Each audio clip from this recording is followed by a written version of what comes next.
Hello, my dear students. I welcome you in my class. And before I start, I want to ask you a question. Can any one of you identify the person you are watching on your screen? Yeah, this is Mr. Khushwant Singh, the writer of your new textbook's first chapter, The Portrait of a Lady. This is the short story written by Khushwant Singh. And in this story, he has drawn a beautiful portrait of a lady. But who is this lady?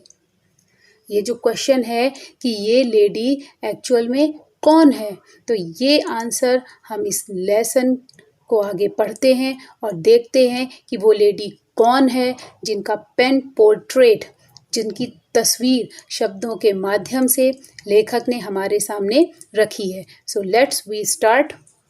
My grandmother, like everybody's grandmother, was an old woman. मेरी दादी everybody's grandmother, दूसरी दादियों की तरह, जैसे दूसरे लोगों की दादी होती हैं उनकी तरह ही, was an old woman, वो एक वृद्ध महिला थी. She had been old and wrinkled for the 20 years that I had known her. और वो कह रहे हैं कि वो 20 वर्षों से, जब से वो उन्हें जानता था, यानी जब से उसने ये जानना शुरू किया कि ये उसकी दादी हैं, ये पहचानना शुरू किया, उन 20 वर्षों से वो वैसी ही बूढ़ी थी एंड रिंकल्ड, और वो उनका चेहरा वो झुर्रियों से भरा हुआ था.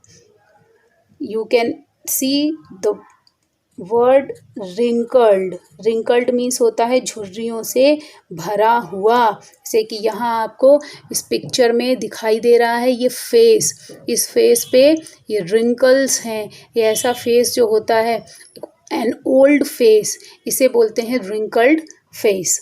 Okay, people said that she had once been young and pretty. का कह रहा है कि लोग कहते थे that she had once been young and pretty, कि वो कभी युवा और सुंदर थी. And had even had a husband, और उनका एक पति भी था. But that was hard to believe, लेकिन ये विश्वास करना मुश्किल था. ये विश्वास करना मुश्किल क्यों था? क्योंकि जब से राइटर ने अपनी दादी को देखा था, उन्होंने हमेशा उनको अकेले देखा था.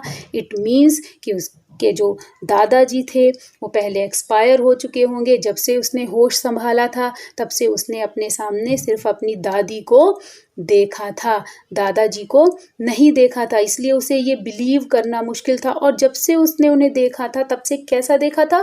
बूढ़ा, और उनका चेहरा झुर्रियों से भरा हुआ.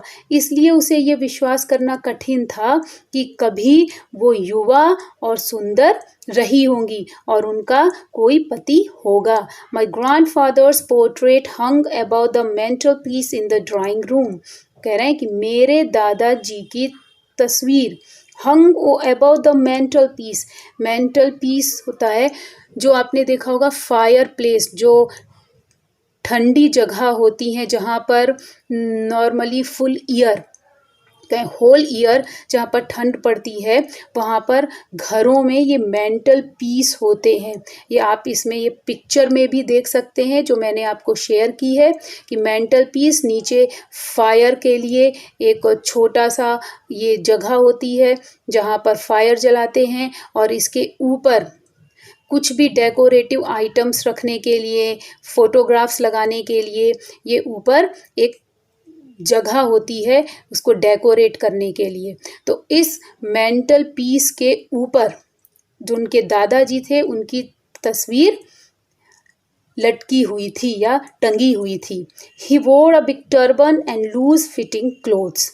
अब वो उस पोर्ट्रेट को, जो उनके दादाजी का पोर्ट्रेट था, उससे थोड़ा सा डिस्क्राइब कर रहे हैं कि ही वोर अ बिग टर्बन, वो एक बड़ी पगड़ी पहने थे. एंड लूज फिटिंग क्लोथ्स, और जो उनके कपड़े थे वो काफ़ी ढीले ढाले थे. White bird covered the best part of his chest, और उनकी जो सफ़ेद दाढ़ी थी, कवर्ड वो ढके हुए थी। अब यहाँ जो ये वर्ड है द बेस्ट पार्ट, एक्चुअली ये जो ये बेस्ट पार्ट है, यहाँ इसका जो मीनिंग है वो है most of the part.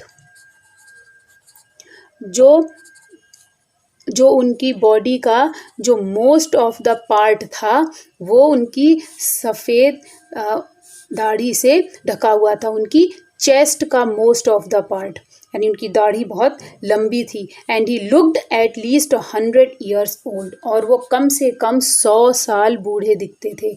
He did not look the sort of person who would have a wife और चिल्ड्रन। वो कहते हैं कि वो इस प्रकार के व्यक्ति नहीं दिखते थे कि उनकी पत्नी हो और उनके बच्चे हों। He looked as if he could only have lots and lots of grandchildren. वो ऐसे दिखते थे जैसे उनके बहुत सारे नाती पोते हों, यानी वो इतने ज़्यादा ओल्ड उस पोर्ट्रेट में थे कि सिर्फ इमेजिन किया जा सकता है उनके नाती पोतों को, वाइफ और चिल्ड्रन को नहीं। As for my grandmother, being young and pretty, the thought was almost revolting.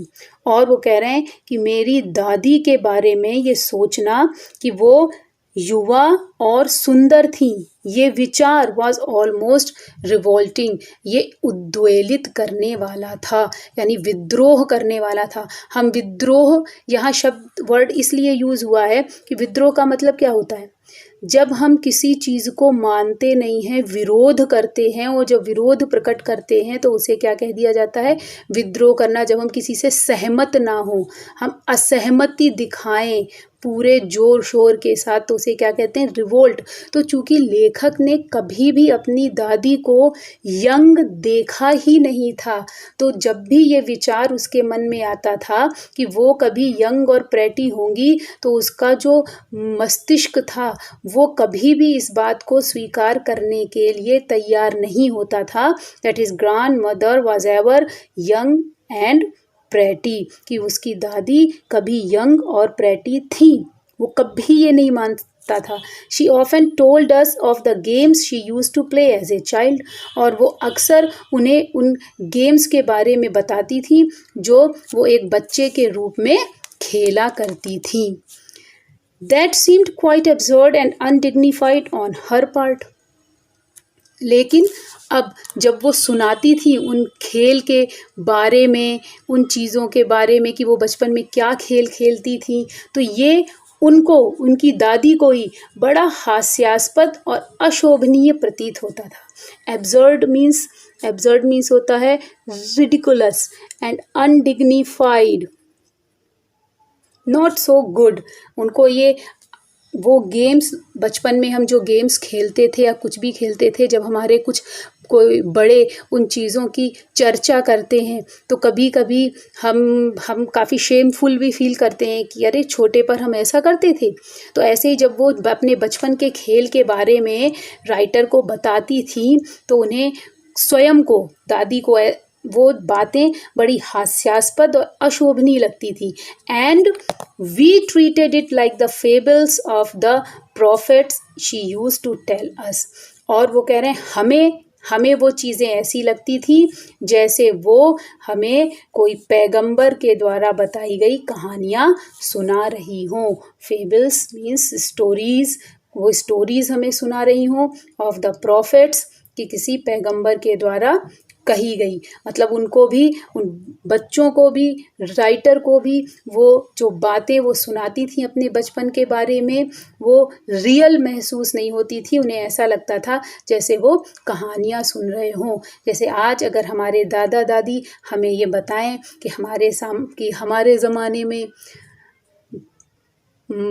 15 रुपए तोला में सोना मिलता था, ऐसा होता था, दूध इतने का मिलता था, तो आज हमें भी ये फील होता है कि जैसे हम ये कोई रियल बात ना सुन रहे हों, बल्कि हम कोई स्टोरी सुन रहे हों। She had always been short and fat and slightly bent.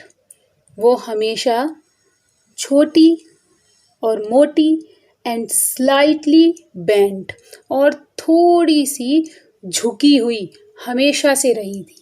अब हमेशा से का मतलब राइटर ये हमेशा से क्यों कह रहा है? हमेशा से इसलिए कह रहा है क्योंकि जब से उसने उन्हें देखा था तब से वो हमेशा ऐसी ही थी।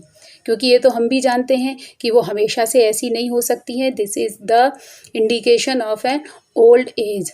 तो ये इसलिए ऑलवेज वर्ड उन्होंने यहाँ पर ये यूज़ किया है कि जब से उसने उन्हें पहचानना शुरू किया था, जानना शुरू किया था, तब से उसने हमेशा उन्हें कैसा देखा था?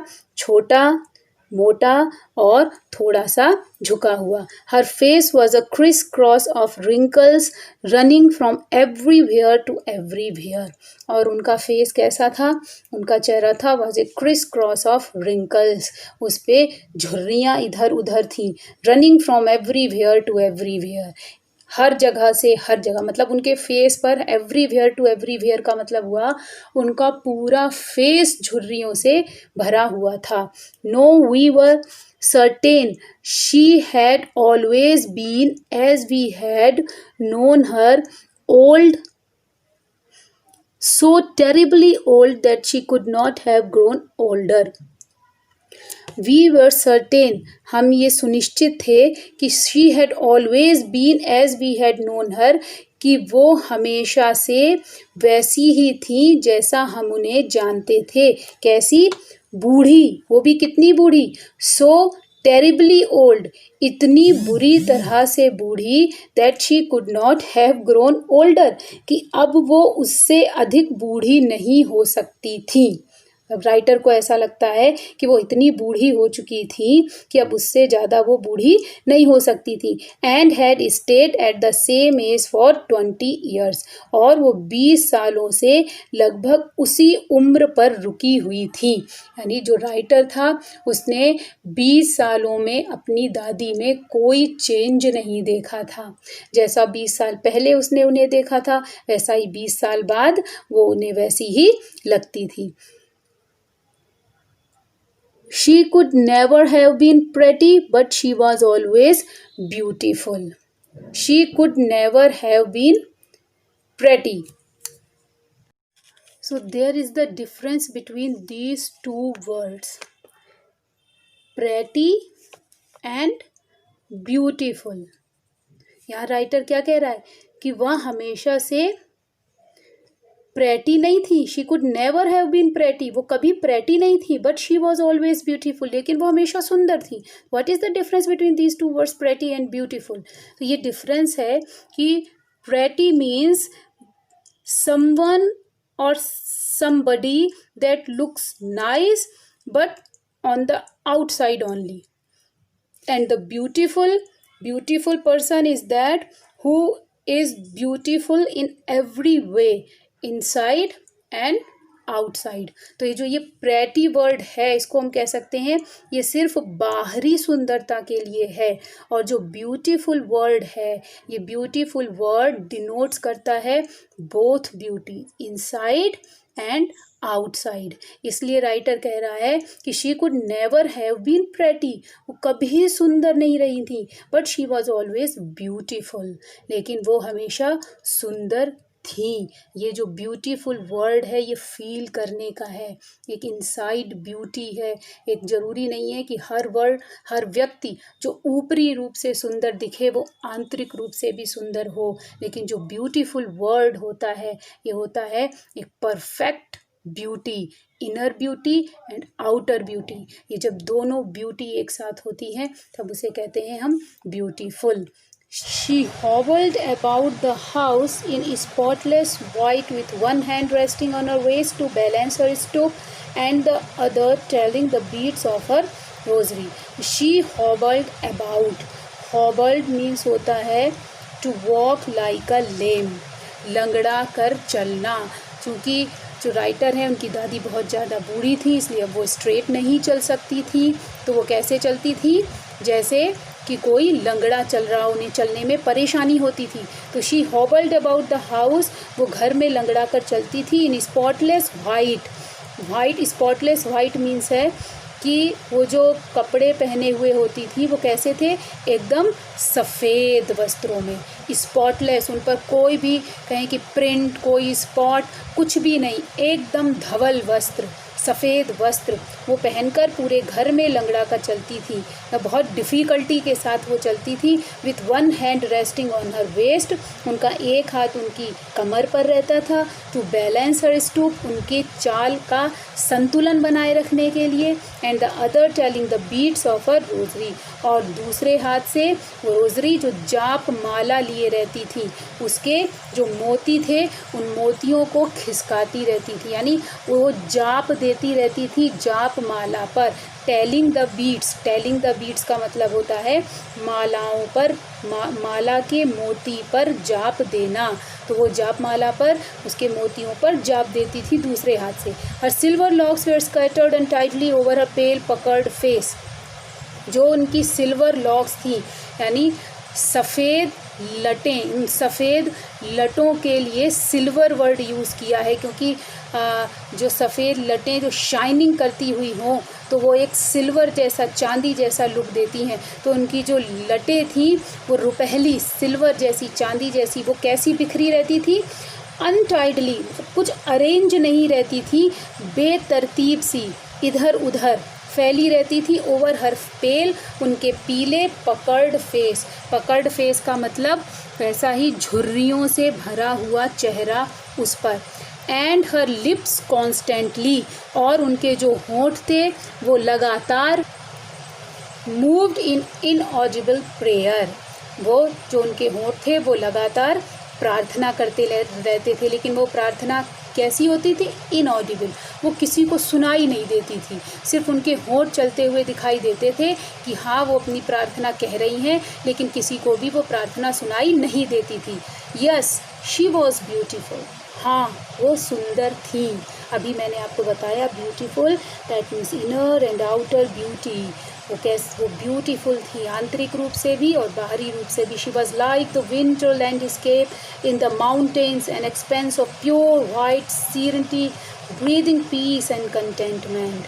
कैसी थी, she was like the winter landscape in the mountains, जैसे पहाड़ों पर, कैसे मौसम में, ठंड में जो पहाड़ों का सुंदर धरातल होता है, जो सुंदर दृश्य होता है बर्फ़ से ढका हुआ, वैसे an expanse of pure white इंटी ब्रीथलेस पीस, वैसी शुद्ध, श्वेत, निर्मल, ऐसी वो दिखाई देती थी, विस्तार वाली। कैसी, प्योर, शुद्ध, श्वेत और निर्मल। जैसा कि आपने देखा होगा, अगर आप कभी ऐसी हिल स्टेशन पर कहीं पर गए हों जहाँ पर आपने स्नोफॉल देखा हो, जहाँ आपने स्नो कवर्ड माउंटेन्स देखे हों, हर जगह बर्फ़ ही बर्फ़ हो, तो वहाँ कैसा दिखाई देता है, एकदम शुद्ध, श्वेत, निर्मल, बिल्कुल ऐसी ही, इसको ऐसे इस लाइक यहाँ पर ये सिमिली है, वो जो कंपेयर किया है उनको ने अपनी दादी को, वो उस वाइटनेस से, उस स्नो से कंपेयर किया है कि जैसे जाड़ों में पहाड़ों पर कैसे श्वेत बर्फ़ जैसे बिल्कुल बिछी हुई रहती है, ऐसी ही वो कैसी थी कि बिल्कुल शुद्ध, श्वेत, निर्मल, ब्रीदिंग पीस एंड कंटेंटमेंट, अर्थात शांति और संतुष्टि की सांस लेते हुए। क्योंकि जो वाइट कलर है, वो वाइट कलर हमारा शांति का प्रतीक होता है, और शांति किस चीज़ से आती है, संतुष्टि से। तो शांति और संतुष्टि की सांस लेते हुए। तो स्टूडेंट्स, आज के वीडियो में बस इतना ही। इस लेसन के नेक्स्ट पार्ट के साथ, पार्ट 2 में फिर आपसे मिलते हैं। Till then, goodbye, stay home, stay safe, stay healthy. Thank you.